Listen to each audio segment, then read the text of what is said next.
Hello students, आज हम लोग प्रारंभ करेंगे क्लास 9th ज्योग्राफी में ये चैप्टर 1 स्थिति एवं विस्तार, लोकेशन एंड एक्सटेंट।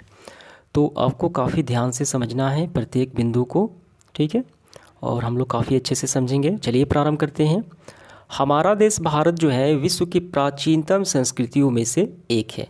ये सही बात है। भारत की सभ्यता संस्कृति काफ़ी पुरानी है। भारत को ऋषियों मुनियों का देश कहा जाता है।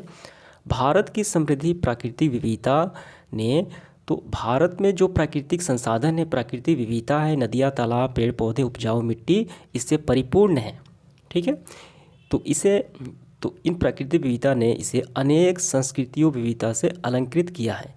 तो भारत में अनेक प्रकार की संस्कृति पाई जाती है। पेड़ों की पूजा भी की जाती है, ठीक है। कई प्रकार की संस्कृति पाई जाती है और जिसमें सिंधु घाटी सभ्यता यानी सबसे पुरानी सभ्यता का विकसित भी भारत में ही हुआ है, ठीक।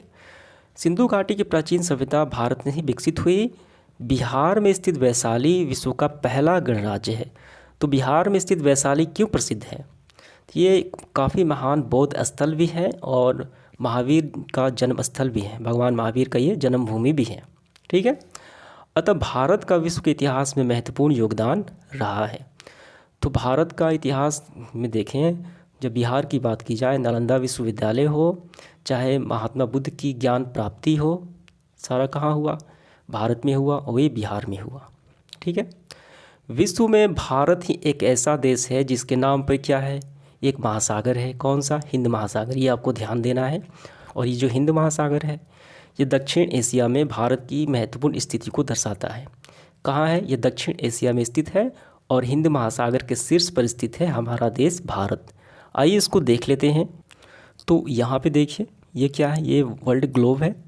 तो यहाँ पे एशिया है और एशिया के दक्षिण में ये भारत स्थित है। और ये यहाँ पे देखिए, हिंद महासागर के शीर्ष पर ये क्या स्थित है? भारत स्थित है, ठीक है। तो इसके बारे में हम लोग समझेंगे आगे। इसके बाद देखिए, पिछले कुछ दशकों में भारत ने सामाजिक एवं आर्थिक क्षेत्र में अद्भुत प्रगति की है। काफ़ी विकास हासिल किया है पिछले कुछ दशकों में इन दोनों क्षेत्रों में। किंतु बढ़ती हुई जनसंख्या ने भारत के स्वर्णिम विकास में बाधक सिद्ध हो रही है।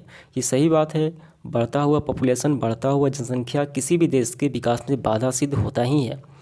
तो विश्व की जनसंख्या में भारत का दूसरा स्थान है चाइना के बाद। ये सही बात है। तो ये तो बातें आपको समझ में आ गई। अभी हमने भारत के प्राचीनतम इतिहास को समझा। इसके बाद हम लोग समझेंगे स्थिति। ये कैसी स्थिति है? ये भारत की स्थिति है। लेकिन इसे आपको समझने से पहले कुछ महत्वपूर्ण बातें हैं, कुछ महत्वपूर्ण बिंदु हैं, उसको आपको पहले समझना होगा, तभी आप आसानी से समझ पाएंगे। वो क्या है? आइए। तो सबसे पहले हमारा जो बिंदु है, हम लोग समझेंगे अक्षांश और देशांतर रेखाएं क्या होती हैं। तो ये अक्षांश और देशांतर रेखाएं जो हैं ये वास्तव में ग्लोब पे खींची जाती हैं और ये काल्पनिक रेखाएं हैं और इसका उपयोग होता है पृथ्वी की किसी भी स्थिति को, यानी कोई दूरी हमें बताना हो, उसकी स्थिति को और समय का निर्धारण इन्हीं दो रेखाओं के माध्यम से किया जाता है। समझ में आ गया? तो सबसे पहले हम समझेंगे अक्षांश रेखाएं क्या होती हैं। आइए देखते हैं। तो ये क्या है? ये एक पृथ्वी है, यानी ग्लोब है, ठीक है। और इस पृथ्वी को दो भागों में बांटता है ये विषुवत रेखा। इस वाले क्षेत्र को कहते हैं पूरब, पश्चिम, उत्तर और ये दक्षिण। तो ये विषुवत रेखा पृथ्वी को दो भागों में बांटती है। ऊपर वाला भाग कहलाता है उत्तरी गोलार्ध, नीचे वाला कहलाता है दक्षिणी गोलार्ध। और सबसे ये वाला पॉइंट कहलाता है उत्तरी ध्रुव और ये वाला पॉइंट कहलाता है दक्षिणी ध्रुव। ये बातें आपको समझ में आ गई। तो अब हम समझेंगे अक्षांश रेखाएं कहाँ खींची गई है। तो विषुवत रेखा के समानांतर नीचे की तरफ दक्षिण गोलार्ध में ये खींची गई रेखा ये कहलाती है अक्षांश रेखाएं, ठीक है। आपको ध्यान देना है, ये एकक डिग्री के से दूरी लेकर एकक डिग्री पर विषुवत रेखा के समानांतर खींची गई रेखाओं को कहते हैं अक्षांश रेखा, ठीक। इसके बाद देखिए क्या समझ में आया आपको। आपको ये समझना है ये विषुवत रेखा के समानांतर एकक डिग्री पर, और ये विषुवत रेखा कितनी डिग्री पर है? ये 0 डिग्री पर। 1 डिग्री, 2 डिग्री, 3 डिग्री, 4 डिग्री ऐसे खींची गई जो समानांतर रेखाएं होती हैं, ठीक है, चाहे वो दक्षिणी गोलार्ध में खींचे चाहे उत्तरी गोलार्ध में खींचे, इसे अक्षांश रेखाएं कहते हैं। तो अक्षांश रेखाओं की संख्या कितनी होती है? अब बात आती है। तो सबसे बड़ी अक्षांश रेखा कौन है? इसे विषुवत रेखा को सबसे बड़ी अक्षांश रेखा कहा जाता है और ये 0 डिग्री एंगल पर खींची जाती है। अब ये 0 डिग्री से 1 डिग्री के अंतराल पर ये खींची गई रेखा, ये भी अक्षांश रेखा है। उत्तरी गोलार्ध में हम कितनी अक्षांश रेखाएं खींच सकते हैं? 90 अक्षांश रेखाएं खींच सकते हैं 1 डिग्री के अंतराल पे, और इस तरफ भी 90 खींच सकते हैं। तो टोटल कितना हो गया? 90 + 90, ऊपर 90 नीचे 90, और ये एक हो गया विषुवत रेखा जो 0 डिग्री एंगल पर है, ठीक है, प्लस में 1 कितना हो गया? 180। तो 180 अक्षांश रेखाएं खींची जा सकती हैं। अब एक और सवाल आता है, क्या कि 2 अक्षांश रेखाओं के मध्य में कितनी दूरी होती है, या क्या दूरी दर्शाता है? ये 0 हो गया, और यहाँ से हम नीचे जाएं चाहे ऊपर जाएं, सिर्फ 1 के अंतर पे, 1 डिग्री का अंतर, तो ये होता है 111 किलोमीटर, ठीक है। तो यहाँ पे आपको थोड़ा समझना है, अक्षांश रेखाओं में जो उत्तरी गोलार्ध में 23.5 डिग्री पे जो रेखा खींची जाती है उसे कर्क रेखा कहा जाता है, और यहाँ पे दक्षिणी गोलार्ध में जो 23.5 डिग्री पर रेखा खींची जाती है, ये वाली रेखा, इसे मकर रेखा कहा जाता है। ये बातें आपको समझ में आ गई। इसके बाद हम लोग देखेंगे देशांतर रेखाएं क्या होती है।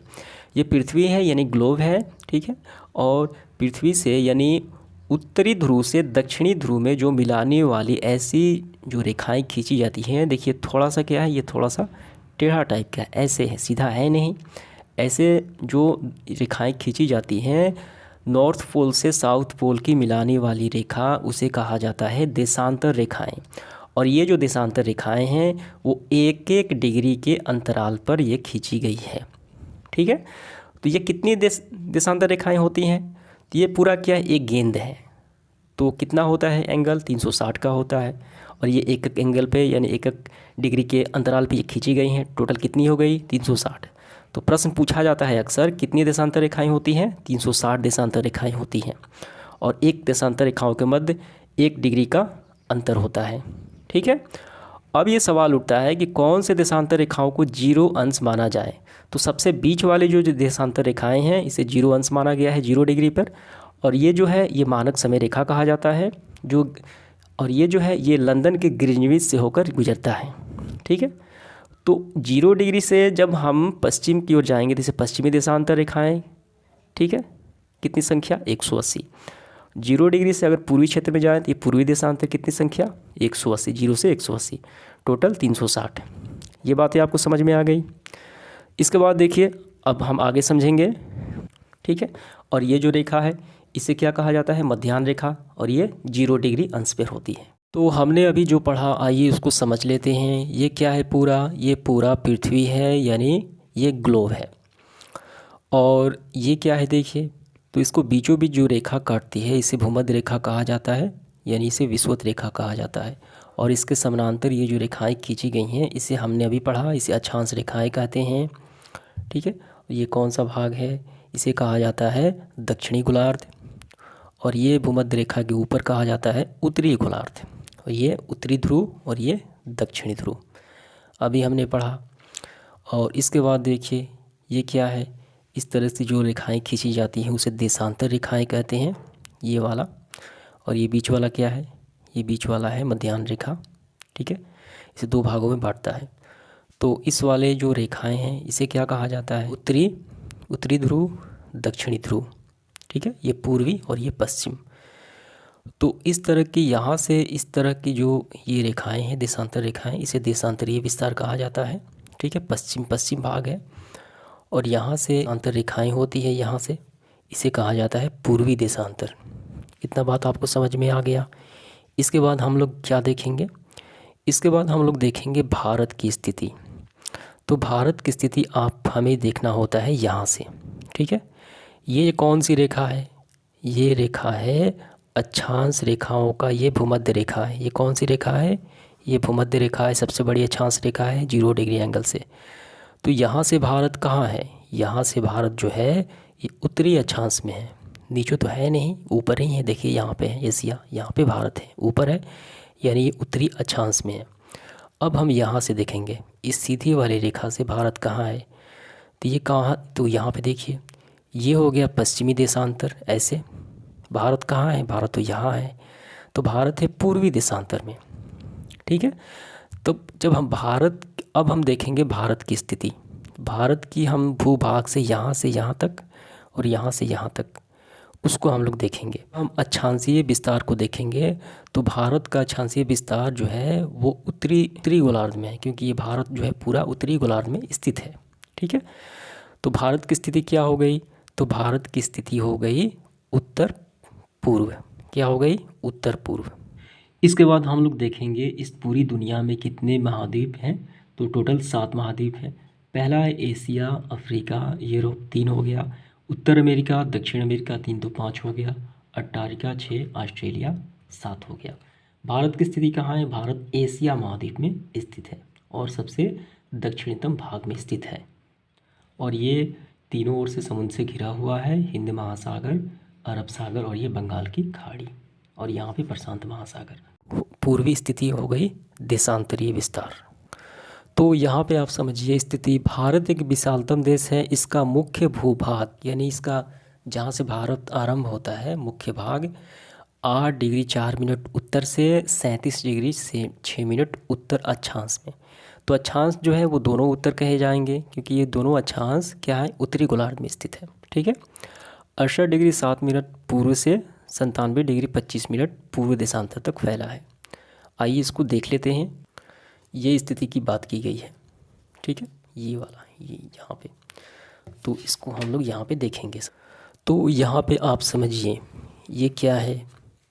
इसे क्या कहा जाता है? ये वाली रेखा को इसे कहा जाता है अक्षांश रेखाएं। तो भारत की शुरुआत कहाँ होती है? देखिए यहाँ से, ये क्या है? 8 डिग्री 4 मिनट उत्तरी अक्षांश से। हमें ऐसे देखना है आपको, ये सिर्फ दूरियां हैं। ऐसी ये जो लाइन है ये सिर्फ दूरी है, मतलब ये वाला पार्ट जो है अक्षांशीय, ये रेखा हमने पढ़ा ऐसे अक्षांश होता है और ऐसे देशांतर होता है। तो सबसे पहले अक्षांश देखेंगे तो 8 डिग्री उत्तर से यहाँ से प्रारंभ होता है और ये कहाँ, देखिए ये कहाँ तक है? 36। ये तो 37 से थोड़ा सा ऊपर है तो ये हो गया 37। तो ये रहा अक्षांशीय विस्तार। तो यहाँ से लेके यहाँ तक, ठीक है, यानी 8 डिग्री 4 मिनट से लेके 37 डिग्री 6 मिनट। इसे क्या कहा जाता है? इसे कहा जाएगा हमें, देखिए उत्तर। इसे क्या कहा जाएगा? 8 डिग्री 4 मिनट उत्तर से 37 डिग्री 4 मिनट उत्तर अक्षांश। क्यों उत्तर कहा जाएगा? तो अभी हमने देखा ये अक्षांशीय विस्तार जो है ये कौन से गोलार्ध में स्थित है? भारत, ये तो उत्तरी गोलार्ध में स्थित है अक्षांशीय विस्तार में। ठीक है, इसलिए दोनों को उत्तर कहा जाएगा। ये आपको समझ में आ गया। अब देखते हैं देशांतरीय विस्तार, यानी ऐसे खड़ी जो लाइनिंग खींची जाती है उसे देशांतर कहा जाता है। अभी हमने पढ़ा यहाँ पे, ठीक है, ये देशांतरीय हमने पढ़ा। तो यहाँ पे देखिए ये कहाँ पे शुरुआत हुई? ये 72 थोड़ा सा कम हो गया, क्या कितना? 68 डिग्री 7 मिनट। यहाँ से देखेंगे तो यहाँ से देखेंगे 68 डिग्री 7 मिनट। और ये विस्तार देखिए, ये वाला विस्तार ऐसे, ये विस्तार चला गया यहाँ पे 96, तो थोड़ा सा ज़्यादा हो गया, तो ये 97 डिग्री 25 मिनट। ठीक है, तो यहाँ से लेके यहाँ तक ऐसे आपको देखना है। ये आपको नहीं देखना है, ये सिर्फ दूरियाँ हैं किलोमीटर में, ये दर्शाया गया है। ठीक है, तो देशांतरीय विस्तार 68 डिग्री 7 मिनट पूर्व से, ठीक है, 97 डिग्री 25 मिनट पूर्व तक। ये दोनों पूर्व में लिया जाएगा। क्यों लिया जाएगा? मैंने अभी बताया कि भारत की स्थिति यहाँ से कहाँ है? पूर्व देशांतर की ओर ही है। पूर्व देशांतर, यहाँ से पूर्व देशांतर, यहाँ से पश्चिम देशांतर, ये वाला लाइनिंग, ये दोनों कहाँ है? ये दोनों तो यहाँ से दोनों पूर्व में है, इसलिए दोनों को पूर्व कहा जाएगा। और यहाँ से, और ये अक्षांशों को दोनों को उत्तर कहा जाएगा, कि ये भारत की पूरी स्थिति उत्तर में है, उत्तरी गोलार्ध में है। समझ में आ गया आपको? और ये क्या है? ये है कुल दूरियाँ। ठीक है, ये अक्षांशों की दूरियाँ हैं। कितनी हैं? 3214 किलोमीटर, और ये है 2933 किलोमीटर। अब भारत के नज़रिए से देखा जाए तो पूर्व पश्चिम कौन सा है? ये पूर्व भाग है, ये पश्चिम भाग है, ये भाग है उत्तर आपका ऊपर, और ये दक्षिण भाग है जहाँ श्रीलंका स्थित है। ठीक है, आइए इसके बाद देखिए, यदि हम भारत के द्वीप समूह को सम्मिलित करते हैं तब इसका दक्षिण से क्या देखिए विस्तार 6 डिग्री 45 मिनट उत्तर अक्षांश से शुरू होता है। आइए इसको देखते हैं। ये रहा 6 डिग्री 45 मिनट। कब? जब हम इन द्वीपों को सम्मिलित करते हैं, अंडमान और निकोबार द्वीप समूह और लक्षद्वीप। ठीक है, ये दोनों क्या है? ये दोनों भारत के हैं, हिस्से कहे जाते हैं। इसके बाद देखिए, भारत का दक्षिणतम बिंदु क्या कहलाता है? इंदिरा पॉइंट है, जो अंडमान निकोबार द्वीप समूह में स्थित है। इसके बाद 23 डिग्री 30 मिनट जो है उत्तरी अक्षांश कर्क रेखा भारत के बीचों बीच गुजरती है और ये लगभग 2 भागों में बांटती है भारत को। तो भारत की स्थिति अक्षांशीय विस्तार, देशांतरीय विस्तार, सीमा रेखा आदि चित्र 1.1 में स्पष्ट है। आइए कर्क रेखा को हम लोग देखते हैं। ये रहा कर्क रेखा, ये रहा देखिए, भारत के 8 राज्यों से होकर गुजरती है। इसका विस्तार क्या है? अक्षांशीय विस्तार है 23 डिग्री। ठीक है, आइए अच्छे से यहाँ पे देखिए, ये कर्क रेखा हो गया, 8 राज्यों से होकर गुजरती है। इसके बाद आगे देखते हैं चित्र 1.1। तो ये तो आपको समझ में आ गया होगा, ये अक्षांशीय विस्तार है जो 8 डिग्री 4 मिनट से शुरू होता है ऐसे। ठीक है, ये अक्षांशीय विस्तार, और ये समाप्त कितना होता है? ये वाला पार्ट देखिए, ये समाप्त होता है 37 डिग्री 6 मिनट और इसे कहा जाता है देशांतरीय विस्तार। ठीक है, ये दोनों उत्तर भाग हो गए 68 डिग्री 7 मिनट और पूर्व देशांतर, और ये 97 डिग्री 25 मिनट पूर्व देशांतर। ये दोनों पूर्व के भाग होंगे। ठीक है, पूर्व देशांतर। ये समझ में आ गया आपको? ये जो ये क्या है? ये दूरियां दी गई हैं। ठीक है, देशांतरीय और अक्षांशीय। इसके बाद हम लोग देखेंगे आगे जो है भारत का आकार यहाँ पे बात की गई है। तो भारत का आकार क्षेत्रफल में कितना है? 32.8 लाख वर्ग किलोमीटर है, जो विश्व के कुल भौगोलिक क्षेत्रफल का 2.4% है, काफ़ी कम है। चित्र 1.2 में आप देख सकते हैं सापेक्षित स्थिति क्या है भारत अन्य देशों के साथ। तो ये देखिए काफ़ी छोटा है। और एक बात मैं आपको बताता हूँ, भारत का जो क्षेत्रफल है, क्षेत्रीय विस्तार है 32.8, इससे 3 गुना ज़्यादा, यानी 3 भारत को मिला देने से बनता है दक्षिण उत्तर अफ्रीका का जो एक मरुस्थल है, इसका नाम है सहारा मरुस्थल। वे वैसे ही बेकार है, चारों तरफ बालू ही बालू है। ठीक है, उतना भाग बेकार है, यानी तिगुना भारत मिलाने से बनता है वो, यानी ब्राज़ील जितना। ठीक है, तो इसका मतलब भारत का, इसका मतलब देखिए भारत का क्षेत्रफल काफ़ी छोटा है। ये सारे भारत से बड़े देश हैं। रूस का क्षेत्रफल सबसे ज़्यादा है, 170.7 लाख वर्ग किलोमीटर। इसके बाद हम लोग समझेंगे भारत की स्थल सीमा रेखा। स्थल सीमा रेखा की लंबाई चौड़ाई क्या क्या है? देखिए, भारत की स्थल सीमा रेखा अत्यंत विशाल है। इसकी स्थल सीमा रेखा जो है तटीय सीमा रेखा यानी समुद्री सीमा रेखा के लगभग दुगना है स्थल वाला भाग। स्थल सीमा रेखा की कुल लंबाई 15,200 किलोमीटर है। मुख्य भूमि की तटीय सीमा रेखा यानी समुद्र तट की लंबाई देखिए 6,100 किलोमीटर है। यदि भारतीय द्वीपों को सम्मिलित कर लिया जाए तो ये बढ़ जाता है कितना? ये हो जाता है 7,516.6 किलोमीटर। कब? जब इसके तटीय द्वीपों को सम्मिलित कर लिया जाता है तो। भारत मोटे तौर पर इसका आकृति त्रिभुजाकार है। इसके उत्तरी भाग में चौड़ा है और दक्षिणी भाग जैसे हम जाएंगे 22 डिग्री उत्तरी अक्षांश से दक्षिण क्रम से पतला होता गया है। आइए देखते हैं भारत की आकृति कैसी है, आप बताइए। त्रिभुजाकार है, उत्तर की तरफ थोड़ा मोटा है और नीचे देखिए 22 डिग्री उत्तरी अक्षांश से जैसे हम जाएंगे दक्षिण की तरफ ये पतला होता चला जाता है। और सबसे अंतिम छोर पे कौन सा स्थित है? कन्याकुमारी, जो साउथ में स्थित है। सबसे अंतिम छोर पे यानी यहाँ पे स्थित है कन्याकुमारी। ठीक है, दक्षिणतम बिंदु कहा जाता है इंदिरा पॉइंट। इसके बाद हम लोग समझेंगे भारत के प्रायद्वीपीय आकार कैसा है। पूरब में बंगाल की खाड़ी है, पश्चिम में अरब सागर है, दक्षिण में हिंद महासागर है। ये तीनों ओर से समुद्र से घिरा हुआ है। यहाँ पे देखिए पूरब में क्या है? बंगाल की खाड़ी, पश्चिम में अरब सागर, दक्षिण में हिंद महासागर, तीनों तरफ से समुद्र से घिरा है। और ये लाल वाला भाग ये तटीय भाग है, समुद्री सीमा है। ये समझ में आ गया आपको ये बातें। इसके बाद देखिए आगे हम देखते हैं इसी प्रायद्वीपीय आकार के कारण भारत की तटीय सीमा इतनी लंबी है तथा हिंद महासागर के मध्य भाग में स्थित है। भारत के उत्तर पश्चिम, आपको ध्यान देना है, उत्तर पश्चिम और उत्तर पूर्व सीमा नवीन मोड़दार पर्वत स्थित है। कौन सा? आइए देखते हैं।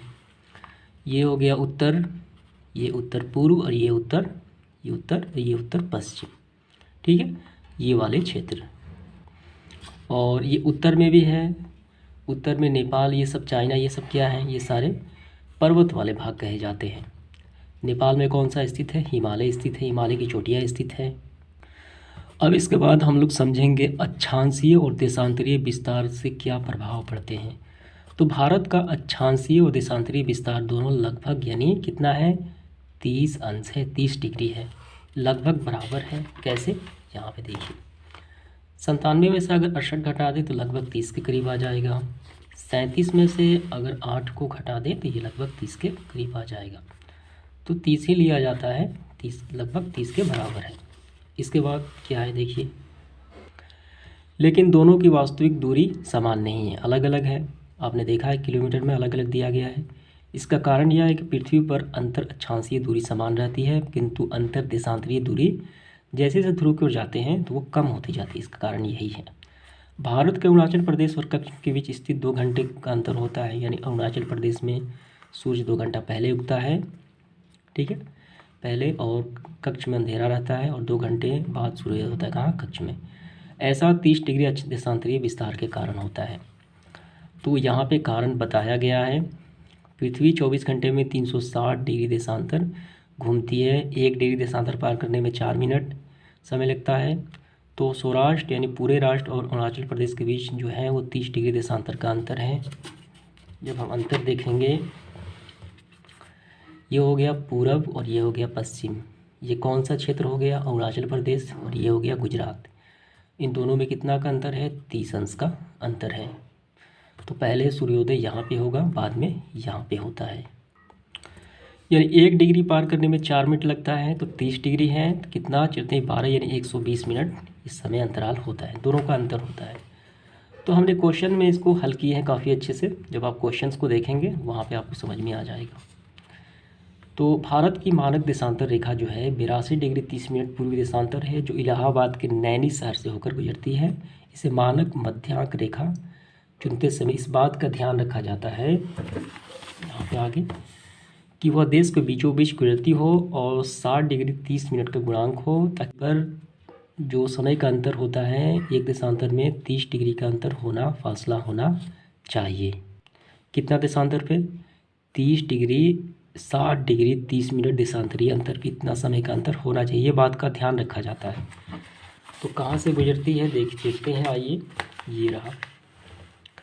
देखिए देशांतरीय विस्तार में 82 डिग्री 30 मिनट ये इलाहाबाद के नैनी से होकर जाती है यूपी, ठीक है। यहाँ से देखिए ये मानक समय रेखा कहा जाता है इसे।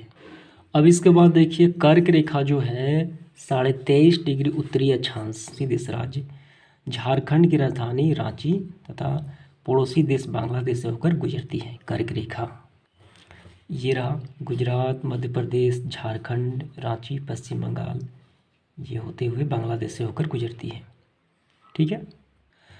अब इसके बाद देखिए क्या है, अक्षांशीय विस्तार की दूरी पर मानव जीवन पर, भारतीय जनजीवन पर क्या प्रभाव पड़ता है।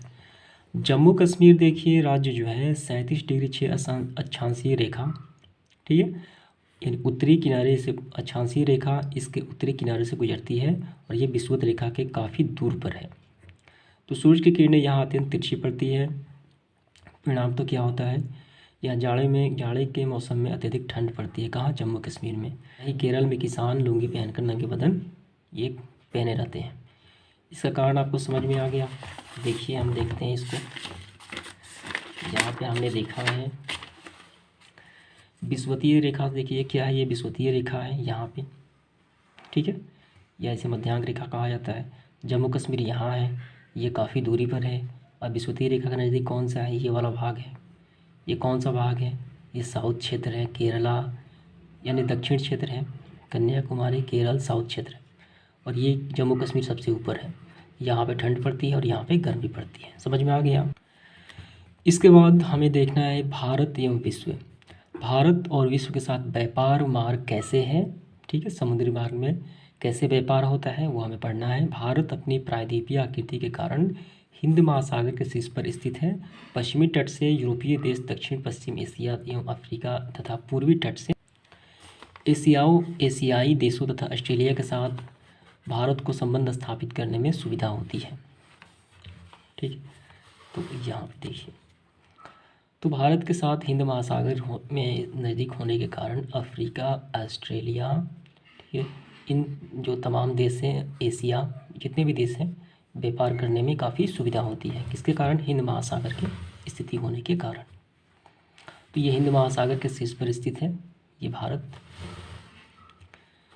इसके बाद देखिए, हिंद महासागर में भारत जैसी महत्वपूर्ण स्थिति एशिया में अन्य किसी देश के पास नहीं है। काफ़ी सुविधापूर्ण है यहाँ पे, इसलिए एक महासागर का नाम भारत के नाम से पड़ा है। कौन सा? हिंद महासागर। भारत का विश्व में अन्य देशों के संपर्क केवल समुद्री जलमार्ग द्वारा नहीं था, बल्कि उत्तर के विशाल पर्वतमाला हिमालय के बीच स्थित दर्रा से भी था। यानी समुद्र के साथ साथ हिमालय के दर्रे से भी व्यापार मार्ग था। भारत का पश्चिम, मध्य, पूर्वी भाग एशिया के विभिन्न देशों के साथ उद्भुत संपर्क रहा। इस प्रकार एशियन पंचतंत्र की कहानियाँ, उपनिषद के विचार, बौद्ध धर्म, भारतीय अंक एवं दशमलव प्रणाली आदि विश्व के विभिन्न भागों तक पहुँच सका। ठीक है, इन मार्गों से। और ये सारे व्यापार किए जाते हैं, मसाला, मखमल, कपड़े, ठीक है, ये सारे जो पड़ोसी देश हैं उनके साथ। अब हम देखेंगे आगे क्या है। भारत के पड़ोसी देश कौन कौन से हैं, आइए देखते हैं उसको। दक्षिण एशिया में भारत का एक महत्वपूर्ण स्थान है तथा भारत सार्क जो एक संगठन है, South Asian association for region cooperation का सदस्य है। भारत की स्थल सीमा 7 देशों से छूती है। कौन कौन से? पाकिस्तान, अफगानिस्तान, चीन, नेपाल, भूटान, बांग्लादेश, म्यांमार। श्रीलंका एवं मालदीव हिंद महासागर में स्थित है और ये इनकी स्थल सीमा नहीं होती। ये द्वीपीय पड़ोसी देश हैं। श्रीलंका भारत के मन्नार की खाड़ी और पाक जल संधि द्वारा अलग होता है। ये सवाल कई बार पूछे भी जाते हैं, याद रखना है। भारत से श्रीलंका कैसे अलग होता है? मन्नार की खाड़ी और पाक जल संधि द्वारा। भारत की मुख्य भूमि में स्थित धनुषकोटी से श्रीलंका का तटमार्ग जो 2424 किलोमीटर दूर है। ठीक है, इस रेखीय द्वीपों की श्रृंखला में एडमस ब्रिज से नाम से जाना जाता है। उत्तर और उत्तरी पूर्व स्थल के मार्ग के बाहर की सीमा रेखा पर्वत श्रृंखला निर्धारित होती है। वह आपको ध्यान रखनी है। जम्मू कश्मीर में एक ऐसा क्षेत्र है, ठीक है, जहाँ भारत, अफगानिस्तान और चीन की सीमाएं मिलती हैं। और इसके बाद आगे आपको देखना है, तो आगे आप पढ़ेंगे तो भारत की जो भौगोलिक स्थिति है, क्षेत्र है, उसके बारे में बताया गया है। जम्मू कश्मीर के उत्तर पूर्व तिब्बत का पठार है, अब चीन के अंतर्गत है। यहाँ कैलाश पर्वत, मानसरोवर झील स्थित है। ठीक है, और इसके बाद उत्तर पूर्व में क्या है, बढ़ने पर हमें नेपाल, भारत का एक पड़ोसी देश, हिमालय की गोद में बसा हुआ प्राप्त। उत्तर में क्या है? नेपाल है। सांस्कृतिक दृष्टि से नेपाल भारत का बहुत निकट है, ये सबसे निकट पड़ोसी देश भी है। प्राचीन काल से ही हमारे संबंध नेपाल से घनिष्ठ रहे हैं। नेपाल में हिमालय से निकलने वाली नदियाँ बिहार के मैदानी क्षेत्रों में होकर गंगा नदी मिलती है। गंगा कहाँ से निकलती है? ये हिमालय से निकलती है। कोसी नदी जिसे बिहार का शोक कहा जाता है, इसका उद्गम नेपाल में ही है। तो दोनों देशों में कोसी नदी को संयुक्त परियोजना विकसित हुई, इसके कारण परस्पर सहयोग में मैत्री भावना बल मिला। नेपाल में कोसी तटबंध टूट जाने से 18 अगस्त 2008 को उत्तर बिहार में क्या भयंकर बाढ़ आई थी। इसलिए भारत के लिए नेपाल का राजनीतिक, आर्थिक और सांस्कृतिक दृष्टिकोण बहुत महत्व है। नेपाल के पूर्व में क्या है स्थित है? भूटान स्थित है, जो भारत के साथ विशेष समझौते से, यहाँ पे देखिए ये सारा, यहाँ पे देखिए नेपाल के बगल में क्या है? भूटान है।